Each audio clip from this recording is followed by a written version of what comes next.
I wonder if we could kind of move on to maybe thinking about some other just general hints and facts that maybe some of your GP colleagues might need to know. I've got written down on my sheet here, tips on approaching a young person, their family, with the possible diagnosis. That's a tricky thing to do. It's not easy kind of communicating those things. And any kind of guidance that you might have for colleagues about how to broach the subject, if you're thinking that maybe this is a case of emerging psychosis, how you might start to broach that with family members. Family issues are very interesting. I mean, one of the things I think it's important to hold in our heads as GPs is that sometimes families don't want to actually hear that you think there's something seriously wrong. Actually, what they'd really like to hear is you think it's just a bit of depression or a bit of adolescence. And so one of the tests here is to be able to hold that anxiety, that worry that you're going to hold, that you have, and not to dismiss it. So in terms of, say, responding to a mum's concerns, it actually is not about saying there's nothing to worry about. This is just adolescence. It's actually about saying, I'm really quite concerned about this. I think I'm really pleased that you came to talk to me. That was so sensible. And look, I'm not really sure what's going on here, but I think I'd like to see a youngster in next week or tomorrow, whatever it is. I'd see a youngster, and if that's difficult, I'd like to see you. Just staying engaged, but not dismissing it. Yeah, it is continuing support. Yeah, not closing the door. But then I think the other thing is, I was just thinking a bit further down the pathway. Okay, so I've just discovered that my son or daughter has developed a psychosis. Actually, this is about the worst news I could ever receive. This frightens me. I become despairing. Huge amounts of emotions simmer in families, and that has to be recognised. As a GP, you have an enormous opportunity to work with families, to recognise that it's quite normal to go through grief, anger, guilt, all those sorts of very intense emotions, and being there for families to support them as they're going through that is a valuable use of our time. I'd just really like to echo that. This notion of being with is something we do very well in primary care. And I think there is also this feeling that particularly once that young person has been referred on, or worst case scenario has been admitted, that somehow, well, that's the end of that story, and it's not, that's the beginning of that story. And then it very much is about supporting the family and the siblings, and actually, if you can, and I know this is a big ask of primary care, but if you can, try to keep tabs when that person is, when the young person themselves is actually under primarily the care of an early intervention or a mental health team. And it is difficult, you're not going to get regular letters, but you can ask mum or you can ask dad. And I think we just have to get it into our head, it's not the end of the problem, it's the beginning of a different sort of a journey. I think it's a fascinating issue, isn't it? And I can imagine that many families, with you having that longitudinal contact with a family member, are probably more likely to come and ask you for your advice rather than someone who maybe is involved in kind of a psychiatric kind of team who they don't know as well, who they don't feel as comfortable. And I can imagine, me as a parent maybe turning up to my family sort of practitioner and say, crikey, David, Helen, Anthea, one of my children's just been kind of diagnosed with this. What's your view on the prognosis here? What's the likely outcome?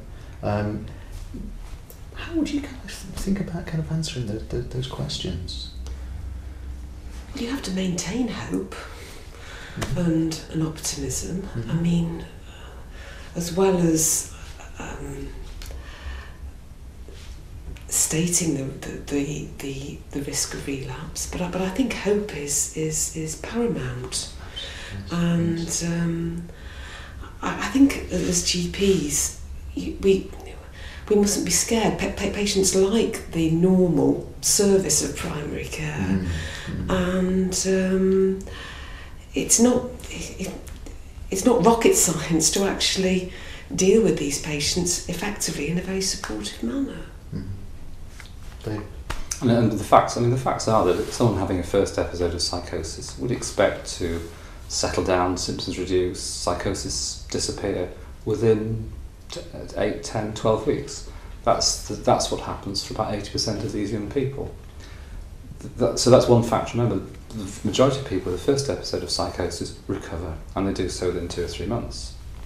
The other fact you have to bear in mind and you have to hold is that relapse occurs. So this is a relapsing condition for some, and you'd expect relapse in about 50% of these young people within 2 years. So there's quite a significant risk. What's important is that you stay with that young person. The services don't get lost. This is a high risk time. This is a very high risk time for things like suicide.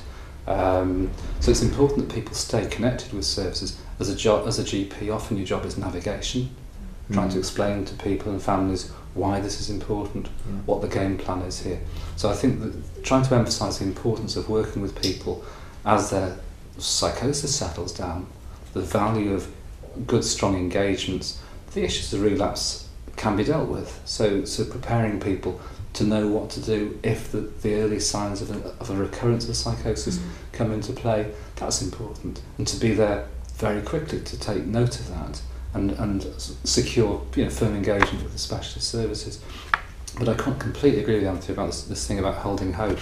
The reality is that if these youngsters get the right sort of treatment in the right sort of way, they do incredibly well compared to what does happen if they're just neglected and lost out of the system. So there's a justified hope here. I just add one little point, which is actually further down the stream, if you like, further down the journey, which is that we've been doing some work with people who have perhaps more established psychosis, so they're not within the group who do very well, shall we say. And with that particular group, the importance of continuing to be hopeful, to be therapeutically optimistic, to not use the word chronic, to not write that person off, was one of the most fundamental things that they wanted out of primary care. Didn't expect the GP to know everything about every drug that was going, did expect the GP to be in their corner and to advocate and to hold hope for them. So that message, which starts out right at the beginning of this journey, is a very important part at every single step. Yeah. It sounds like a huge kind of task to do, to sustain that hope over a long period of time, but it sounds such a valuable thing. David, you just want to... Well, I was picking up the word chronic. I can't cope with the word chronic. So the word psychotic, the word schizophrenic, the word diabetic, the word asthmatic, I have real problems with it. These are people with problems and conditions, and they're also people with huge talents and huge opportunities. And that's the mindset we have to use. It's in the language that we use. It's the language we use in our over coffee with our staff, our receptionists, our nurses. It's really important that we need to get rid of this word chronic. These are people who've got problems, and one of our roles is to help serve that group of people. I just want to add one little bit to that, if you don't mind, which is because I absolutely agree with you. It is in the language, and the language reflects the mindset. And again, this is a piece of research, but we put hours and hours and hours of conversations with GPs and also conversations with service users with a diagnosis of schizophrenia, or bipolar disorder, into this very fancy piece of qualitative software that looked at the language. And we looked at the number of times the word chronic was used, because it's one of my bugbears too, and it was never ever used in the hours and hours and hours of transcript by service users, and was used all the time by the GPs. Chronic. And these were GPs who were motivated enough to come and talk to us about their views on mental illness. So these were the good guys, So you think, well, but if we get the language right, it's part of the solution. Absolutely.